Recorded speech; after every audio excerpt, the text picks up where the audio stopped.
பற்றி சொற்பொழிவாற்ற திருமுல்லைவாசல் சனது பெறும் மாணவி அலாவுதீன் அவர்களின் மகள் ஆஷிகாவை அழைக்கிறேன்.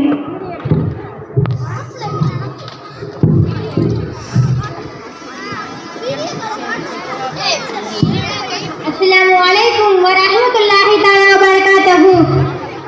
அஊது பில்லாஹி மினஷ் ஷைத்தானிர் ரஜீம். பிஸ்மில்லாஹிர் ரஹ்மானிர் ரஹீம். அல்ஹம்துலில்லாஹ் அல்ஹம்துலில்லாஹ் அல்ஹம்துலில்லாஹி நஹ்மதுஹு வ நஸ்தஈனுஹு வ நஸ்தக்ஃபிருஹு வ நஊது பில்லாஹி மின் ஷுரூரி அன்ஃபுஸினா வ மின் ஷைத்தானிர் அஅமாலினா.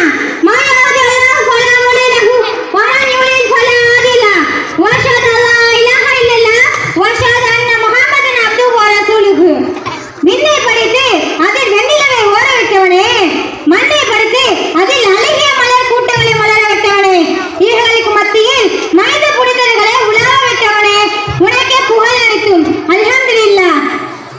அதிகாலையில் மலர்ந்து அந்திமாலையில் வாடுகின்ற மலரை விலை கொடுத்து வாங்கும் மனிதர்களே, காலமெல்லாம் வாழ்கின்ற வாடா மலரான பெண்ணை விலை கேட்கிறீர்களே, இது என்ன நியாயம்? இது என்ன கொடுமை? இஸ்லாமிய இளைஞர்களே, நீங்கள் ஒவ்வொரு சிந்தித்து பார்க்க வேண்டாமா? வாத்து நிஷா சதுகாதி கிரஹத்தன் ஃபைன் திப்ரனஹு அன் ஷைன் மின்ஹு நப்தகா குல்லுஹு ஹானியான் மரியா. நீங்கள் மணப்புரியும் பெண்களுக்கு அவர்களோட மகர மகிழ்வை கொடுத்து வாருங்கள். அதிலிருந்து அவர்கள் கொஞ்சம் மனமொப்பி உங்களுக்கு விட்டு கொடுத்தால் அதை தாராளமாக மகிழுடன் பெற்றுக் கொள்ளுங்கள் என்று அல்லாஹ் திருக்குர்ஆனில் கூறுகின்றான். மகர் கொடுத்து மணமுடிகள் என்கின்றது இஸ்லாம். ஆனால் மகர் கொடுப்பதற்கு பதிலாக மாப்பிள்ளை வீட்டாருக்கு வரதட்சணை கொடுத்து திருமணம் முடிப்பது இந்த காலத்தின் ஃபேஷன் ஆகிவிட்டது. மகர் கொடுத்து மணம் முடிக்க வேண்டிய திருமணங்கள் இந்த பெண்ணிடம் கைக்கூலி வாங்கி முடிக்கப்படுகின்றது அவல நிலைமை. இந்த இஸ்லாமிய சமுதாயத்தில் நடைமுறையை பார்த்து கொண்டே இருக்கின்றோம். இக்காலத்தில் மகனை பெற்ற தாயா தன் மகனுக்கு எப்படிப்பட்ட பெண்ணை பார்க்கிறார்கள் தெரியுமா? அப்பெண் அழகானவளா இருக்கிறாளா? அந்தஸ்து உயர்ந்தவளா இருக்கிறாளா? அப்பெண்ணுக்கு 100 பவுன் அல்லது 200 பவுன் நகை போடுவதா இருக்கிறார்களா? சீர்வரிசை சகல ஜாமான் எடுத்து தருவதா இருக்கிறார்களா என்று பார்க்கிறார்களே தவிர அப்பெண் குணத்தில் சிறந்தவளா, மார்க்கப்பட்டுள்ளவளா, தன் குடும்பத்தை அனுசரித்து நடந்து கொள்வளா என்பதை கொஞ்சம் கூட பார்ப்பதில்லை. இது என்ன நியாயம்? இக்காலத்து சகாபாக்கள் வாழ்ந்த முறை இப்படிதானா? கொஞ்சம் சிந்தித்து பாருங்க சகோதரிகளே. பெண் பார்க்க வரும்போதே பெண்ணை பார்த்து பிடித்திருந்தால் நீங்கள் பெண்ணை கொடுங்க, உங்களால் முடிந்த அளவு நகை போடுங்கள், மீதம் நகையே திருமணத்திற்கு பிறகு கொடுங்க சொல்றாங்க. அவர்கள் பேச்சை கேட்டு நம்பி பெண் வீட்டாளர் திருமணம் முடிச்ச பிறகு அப்பெண்ணின் மாமியார், மாமனார், நாத்தனார் அனைவரும் சேர்ந்து அப்பெண்ணை கொடுமை செய்கிறார்கள். அந்த பெண் ஏதாவது ஒரு ஃபங்க்ஷனுக்கு அழைத்து சென்றால் நகை அதிகமாக போடாததா மாப்பிள்ளை வீட்டாருக்கு கௌரவ குறைச்சு வந்துடுமா? அப்பெண்ணின் மாமியார் நாத்தனார் அப்படி சொல்லலாம் பார்த்தா அப்பெண்ணின் கணவரோ உன் தாய் வீட்டில் போய் மீதமுள்ள நகையை வாங்கிட்டு வா அப்படின்னு சொல்லி கொடுமை செய்கிறார்கள். அப்பெண்ணே மீதமுள்ள நகையை வாங்கி கொண்டு வருகிறார்கள். அப்போது நகையை வாங்கி சொந்த தேவைக்காக மருமகளின் அனுமதி இல்லாமல் விட்டு விடுகிறார்கள். மீண்டும் அந்த பெண்ணை கொடுமை செய்கிறார்கள். அந்த பெண் இந்த மாதிரி குடும்பத்தில் பிரச்சனை நடக்க சொன்னாக்கா என் தாய் இப்படிதான் செய்வா, இனி இஷ்டம் இருந்தால் இரு, இல்லை என்ன அம்மா வீட்டுக்கு போயிடு, இனி உன்னிடம் எதுவுமே இல்லைன்னு சொல்லிட்டு கணவன் சொல்லிட்டாங்க. நம் கணவரே இப்படி சொல்லிட்டாங்களே அப்படின்னு நம்ம சிறிது காலம் நம்ம அம்மா வீட்டில் இருந்தாக்கா நம் கணவர் திருத்தி விடுவா சொல்லிட்டு அவங்க அம்மா வீட்டுக்கு போயிட்டாங்க. ஒரு மாசம் கழித்து என் மகனுக்கு விவாகரத்து தலா கொடு என்று மகனின் தாயார் அப்பெண்ணிடம் வந்து கேட்கிறார்கள். இது என்ன நியாயம்? தலாக் என்ற ஒரு வார்த்தை கேட்டாலே அல்லாஹ்வுடைய அரசு பூமியில் உள்ள மரம், செடி, கொடி 8000 வஸ்துக்களும் நடுங்கி அழக்கூடிய ஒரு வார்த்தை. ஆணை பெற்ற தாய்மார்கள் வர்த்தசே என்ற பெயரால் ஒரு பெண்ணுடைய வாழ்க்கையை வீணாக்கி விடாதீர்கள். அன்பு தாய்மார்களே, உலகில் திரும்பக்கூடிய ஒவ்வொரு பெண்ணும் இப்படிதான் வாழ வேண்டும் என்று தன் மனதில் கோட்டை கட்டியே வைத்துக் கொண்டே இருப்பார். ஆகவே அதை இடித்து விடாதீர்கள். அன்பு தாய்மார்களே, தன் மனைவிக்கு நகை போட்டு பார்க்கணும் ஆசை இருந்தால் தானே சம்பாதித்து நகை போட்டு பார்க்க வேண்டும். அவன் தான் உண்மையான ஆண். அது மட்டுமல்லாமல் ஆணை பெற்ற பெற்றோர்கள் சிறந்த பெயரில் பெண் வீட்டார் எவ்வளவு பிடுங்க முடியுமோ அவை அனைத்தையும் பிடுங்கி விடுகிறார்கள். சில பெண் வீட்டார்கள் வீதிக்கு வந்து விடுகின்றார்கள். நிலைமை பார்க்கின்றோம். ஆண் மகனை பெற்ற பேராசை கொண்ட தாய்மார்களே, உங்கள் மகனுடைய சந்தோஷத்தையும் சொர்க்க தலைவி பாத்திமாரில் அவர்களுக்கும் தான் திருமணம் செய்தார்கள். அவர்களுக்கு சில சீர்வாசிகளை கொடுத்திருக்கிறார்கள். ஆனால் அலி குடும்பத்தினர்கள் எதுவுமே கேட்கவில்லை. நபி அவர்கள் மனதிற்குப்பட்டு தன் மகளுக்காக செய்தார்கள். அவர்களின் வழிமுறைகள் வந்தவர்கள் தான் நாமும்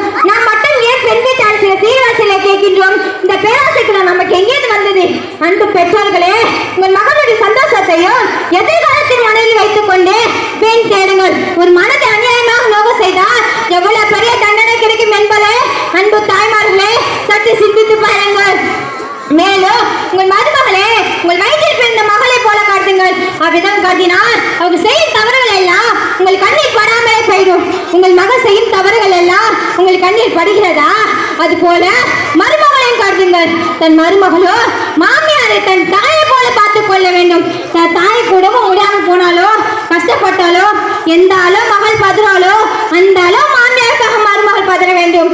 தன் தாயிலேயே கணவனை பெற்ற தாய் தானே என்று அலட்சியமாக இருக்கக்கூடாது.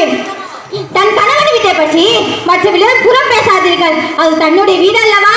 இவ்வாறு புறம் பேசுபவர் சொர்க்கத்தில் நுழைய மாட்டான் என்று ரசூல் ஸல்லல்லாஹு அலைஹி வஸல்லம் கூறினார்கள். நவுது பில்லாஹ் மின்ஹா, அல்லாஹ் பாதுகாப்பானாக.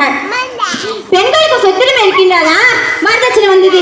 சில முஸ்லிம் பெண்களிடம் தானான சொத்துக்கள் இருந்தோ அதை உணராமல் மாப்பிள்ளைகளை பெற்ற தாய்மார்கள் தாம் வரதட்சணை வாங்க வேண்டும் என்பதிலும் அதிகமாக வாங்க வேண்டும் என்பதும் சீர்கள் வாங்க வேண்டும் என்பதும் மிகவும் தீவிரமாக இருக்கிறார்கள்.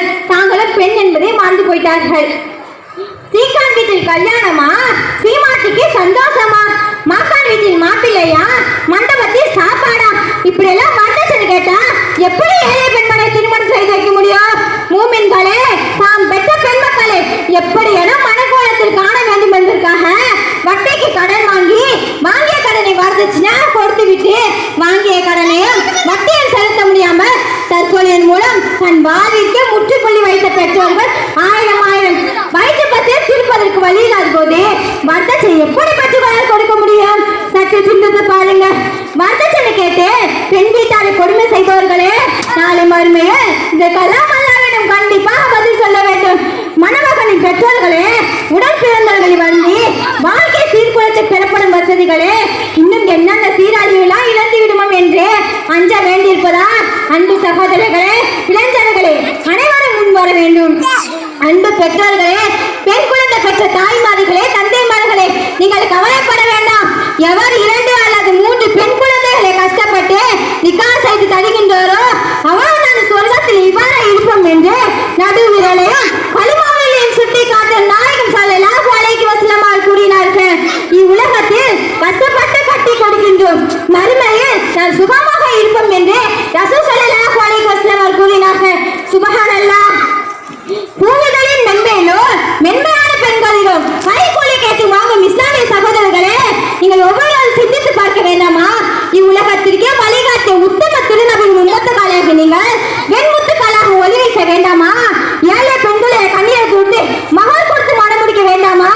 உலகம் கரைகள் உயர்ந்திருக்க பிற தெய்வம் ஏன் நீங்கள் நாட வேண்டும்?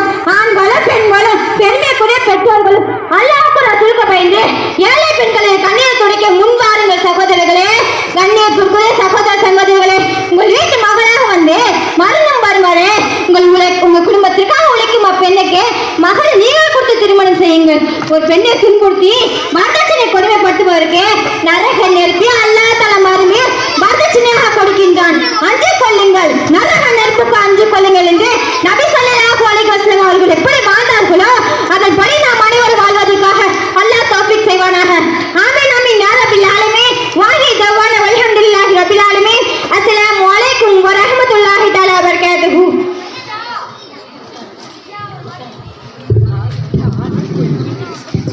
மாஷா அல்லாஹ், வரதட்சணையை பற்றி மிக அருமையா சொன்னாங்க.